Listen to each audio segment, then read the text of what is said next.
So with the release of Year 10 Season 4's test server, an extended monologue by Joshua Mills delivered at the Munich Major, and a bunch more information that wasn't known prior to this reveal, we now have a large handful of points to cover that wasn't in my initial season video. And this is for stuff coming in Year 10 Season 4, such as a tweak to Ashe, or stuff coming in Year 11, which includes 4 major updates throughout each season, with stuff such as map changes, with even moving bomb sites or windows around.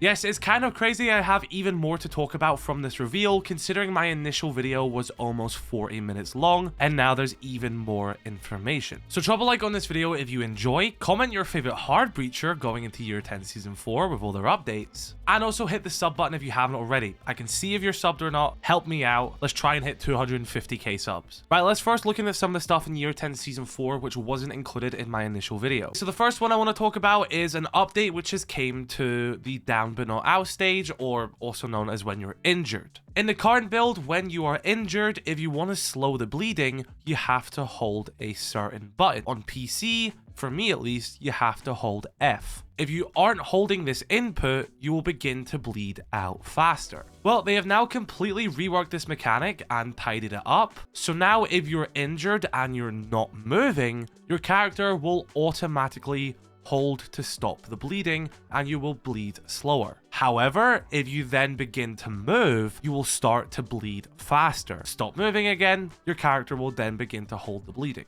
And this is also represented on the UI itself. You can see when you move, it starts to pulsate a little bit, showing that you're bleeding faster. And then this will once again calm down when you stop moving. This just makes so much more sense. It cuts out a middleman that was kind of unnecessary to begin with, so you don't have to annoyingly hold a key whilst you're injured now. I kind of had an issue with this because if I wanted to type in all chat whilst I was injured, I would then be bleeding faster, so I had to trade off between typing to my teammates or trying not to die. So yeah, this makes so much more sense to remove the input. It doesn't really change anything when it comes to skill, it just makes it a much better mechanic.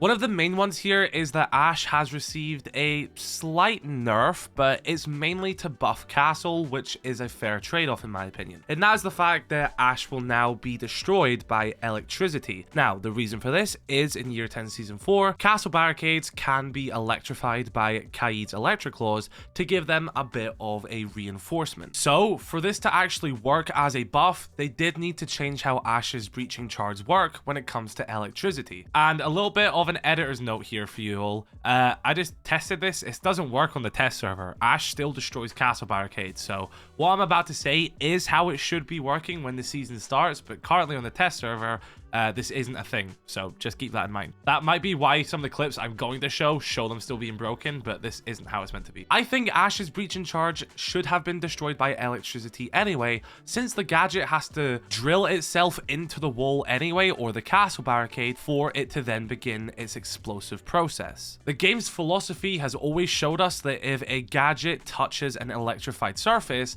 it gets destroyed. So there was kind of no reason for Ashe to be immune to that. The only one who should kind of be immune to that is Callie, because she needs to do that for it to destroy the electricity and the gadgets on the wall. So it's fair to give Callie a pass. But Ashe being immune to electricity never really made sense, and it was required to sort of nerf that part of her so Castle could get this buff. You also may realize that this is also a buff to mirror as well, because if you have a mirror window which is on an electrified wall, it will no longer be able to be broken by Ashe unless the electricity is first dealt with. So I think the best way to look at this isn't a nerf to Ashe, it's a buff to mirror and Castle. And I think it just makes more sense. Reinforcements have also had a change when it comes to their destruction, and more specifically how you can Maverick trick and Hibana trick, and one of those no longer exists. Now, I'm not going to keep you waiting. The one that no longer exists is Hibana tricking. Maverick tricking still exists because Ubisoft updated how reinforcements work now, and if you want the reinforcement to crumble and detach from the wall, you have to make it one side to the other in a complete line. Doesn't mean it has to be exactly straight, but as long as it is being detached from one side of the reinforcement to the other, the rest will crumble between it. So you know that OG trick, for example, with Maverick, if you've done certain bits at the top and certain bits at the bottom and it would detach, that's no longer a thing. you have to still go from left to right if you want it to still work. Now, because of that, that also means that the Hibana trick is no longer a thing.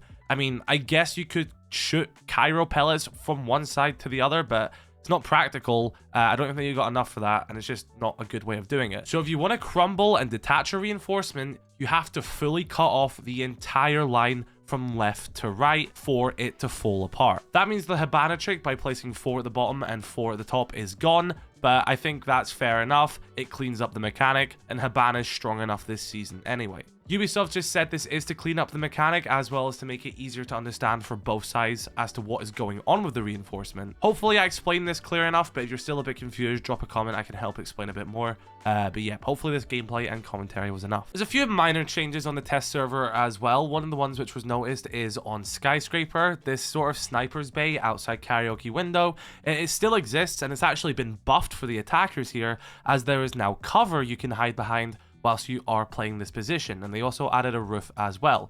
Aesthetically, it looks better. Gameplay wise, it actually gives the attacker more cover, and yeah, they've just built upon this already existing strat and part of the map. I think it's pretty cool, but that's worth knowing. Also, in my initial video, I made mention of the new team colors that were added. I also didn't mention the fact that you can also toggle the colors of like objective pings and stuff like that, so you can change what colors the bomb chassis are, for example, or what color the diffuser in your pocket looks like. It doesn't actually change physically what the diffuser looks like, but like the icon on the screen is a different color. And separately from this as well, you can also change the color of yellow pings. I'm actually starting to quite like using white as my yellow ping, but you can keep it as yellow, or it's called gold in the settings. It's the same thing though. But customization is always a nice thing. I don't know, I might just keep mine as like the standard blue and orange and try and keep everything the same. Maybe for channel branding, we'll go for purple team color. I mean, I think that would be fitting. I don't know. I'll extend the question to you all. Do you like the blue and orange, or do you think it would be nice if I changed my team color to purple to fit the theming of the channel? But yeah, customization is fun. You can find all of that in the accessibility section, but I didn't mention the fact that you could also change yellow pings and the objective colors as well. So here it is. Right, before we move into some year 11 stuff, let's talk about the 10th anniversary rewards, which you can get starting in just a few weeks' time. Now, you're mainly going to get these by logging into Rainbow Six Siege every day between December 2nd and December 31st. Of course, December 2nd is when the new season launches, and then December 31st will mark the end of 2025. There's also going to be another reward you can get, which is the 10th anniversary charm, which you can see in this image right now from Twitch streamers. Now, I'm likely to be one of them. I'm not sure yet, so I'll keep you posted on that. So make sure you're subbed or follow my Twitch, which is Kudos, if you want to learn more information about that, but I'll keep you posted about this one. But this will be between December 2nd and December 18th, and just by watching for 2 hours with your accounts linked, you'll get yourself the 10th anniversary charm. But that is only for Twitch drops. All the other items, as you can see, such as the 10th anniversary packs, the background, the weapon skins, and all of that, you get these for free by logging into Rainbow Six Siege throughout December. Each reward is available for 1 day only, so if you want to make sure that you're not missing out on these rewards, log into Rainbow Six Siege every single day from December 2nd to December 31st and claim your free 10th anniversary awards. In this, you're even gonna get the new Delta packs, which will give you a chance to unlock an exclusive variant of the MPX Masterpiece skin, which as far as I'm aware is the one that's a part of the Valkyrie Paragon Elite. So there'll be an exclusive variant of that skin in these Delta packs, which you get by logging in. So I might make a separate video and some shorts talking about all of this, so make sure you're followed to keep up to date, and if you have any more questions, once again, ask them. I'll try my best to answer. Right, let's take a look at some of the stuff coming in year 11, which will already have you hyped for this year, because they've changed philosophies, they've changed their mindset, and these new stuff they're already putting in place already has me excited. Now, I'm going to let the game director, Joshua Mills, do the speaking for me here, because it's always best coming from the source, and I think he done a great monologue. Hey, everyone. I'm Joshua Mills, game director on Siege. Just to start off, thank you all for joining us here today, whether that's in person or online. It's clear that you don't stick with a game for 10 years, practice and climb the ranks, or even build a career around it without real dedication and passion for it. So I want to take a moment to thank everyone who has spoken up and stood together for Siege's future. Whether you're participating in Save Siege or sharing your feedback through our other channels like R6 Fix, our community workshops, and player surveys, your voices have been heard and have had an impact. Many of you already know how much this game means to me and how emotional I can get about it. But that's just a glimpse of the love and dedication the entire dev team has for this game. Just like you, we love Siege. We mentioned in a blog post to the community in October that we were going to provide an update on 4 key areas that you, the Siege community, have highlighted: anti-cheat, balancing, ranked, and the cadence of content. So before we dive into Season 4 reveal, let's talk about those subjects. Starting with anti-cheat. Now, I'm not usually the guy who gets to talk about cheaters, because seriously, fuck them.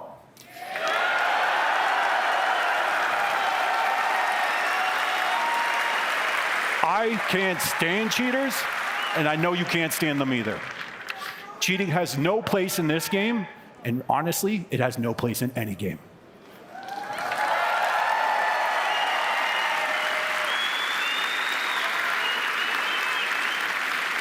In Siege, the numbers of matches impacted by cheaters over the past months is trending in the right direction, but we're not at our target yet. It's real progress, and that's encouraging. We all agree that anti-cheat is the area we need to be investing in, and that's exactly what we're doing. Starting in Season 4, we will be doubling the deployment of anti-cheat updates per week to make it harder for cheaters to even show up in the first place.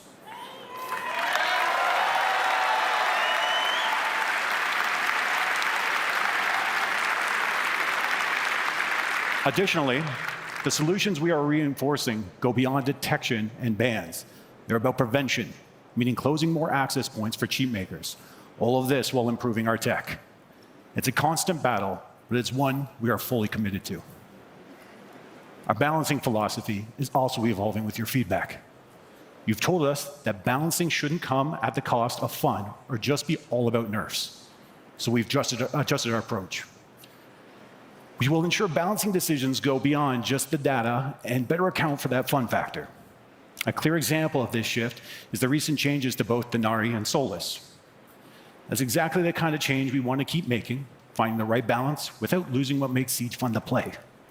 Because at the end of the day, that's what balancing should be all about, keeping Siege fair and fun.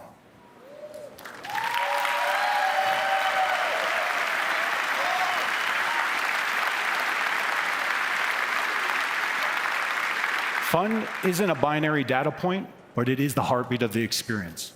Protecting it is part of our responsibility, and we will not lose sight of this. On the rank side, coming soon with Season 4, matchmaking will become smarter by considering your visible rank for tighter, fairer matches. You'll get all the details during the reveal. We've also announced back in October that we are currently deep in development on a full ranked overhaul, which will launch during Year 11, Season 2.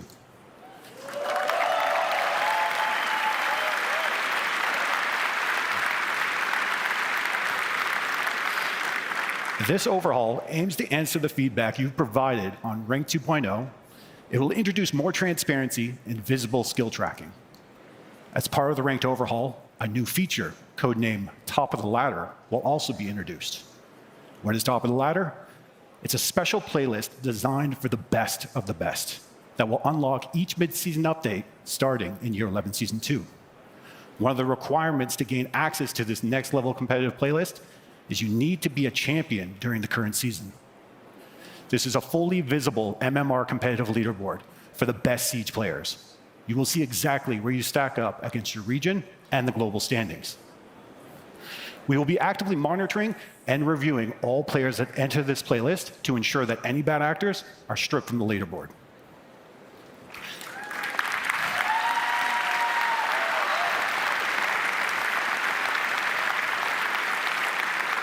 Additionally, more aggressive security measures will be brought online when this playlist goes live to further secure it and maintain the competitive integrity.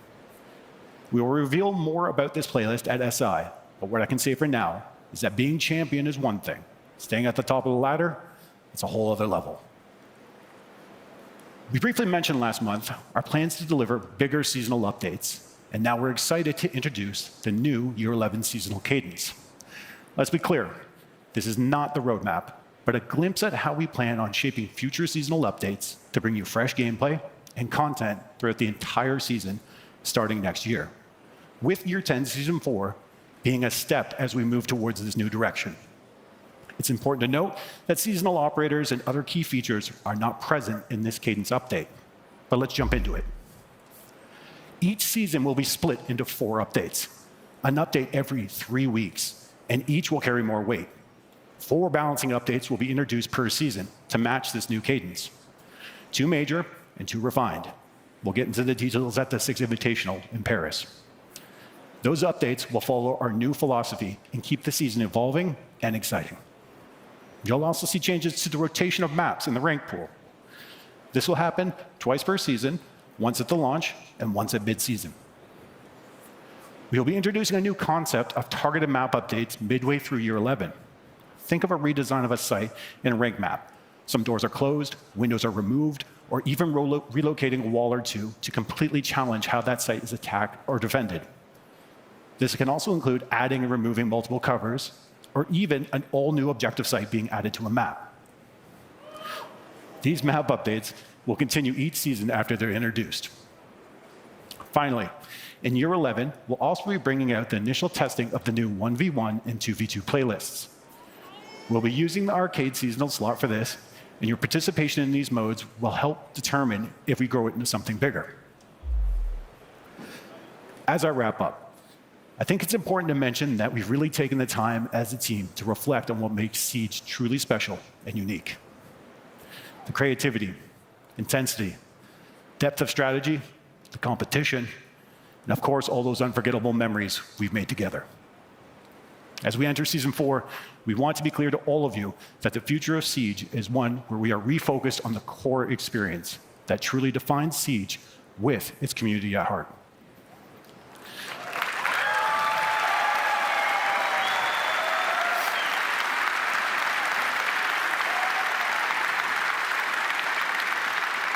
This is our legacy and a story we'll continue to write together throughout Year 11 and beyond.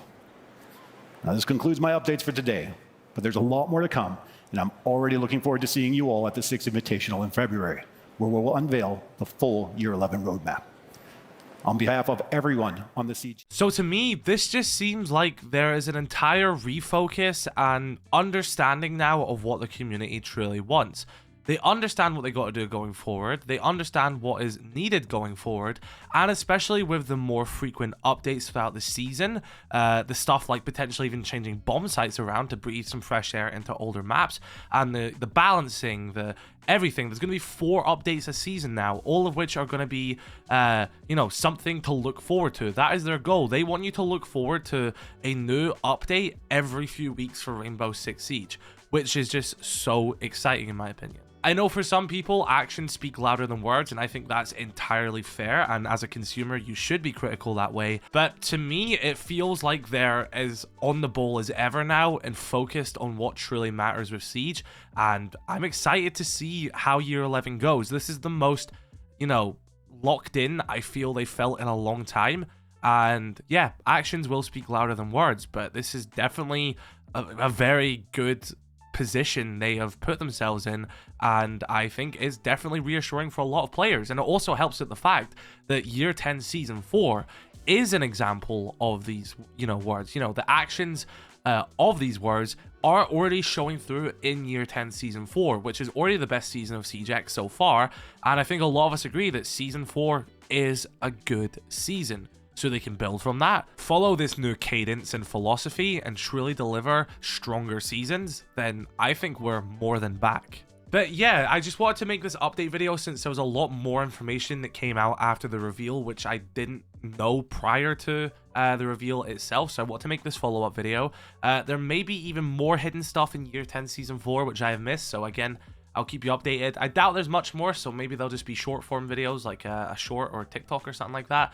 But yeah, great season overall. I'm excited for this to come to the live build for many players. But be sure to let me know your thoughts in the comment section below. Drop a like on this video if you did enjoy. Make sure you sub if you haven't already, because I can see how many of you are subbed, so hit that sub button. But yeah, have a great one. Love you all. Stay safe.